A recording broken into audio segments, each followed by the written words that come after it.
Hi up guys, in this video I will show you how to see trending searches on Google Android. Firstly, I need to mention that there is no difference between working on Android or iPhone. As you know, I'm working on Android, but don't worry about it. If you have iPhone, it is the same process with a same few steps. Firstly, we need to go on your Google setup on your site, and then you need to type for Google Trends. Go for the first one, then go for the first selection, and it will bring you to the main page right here. You need to type on your left upper side on the three dots, and then you need to choose the third selection, trending searches.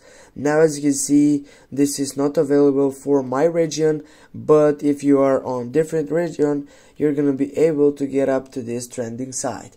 Thanks for watching guys. Don't forget to hit that like and share the video. See you soon.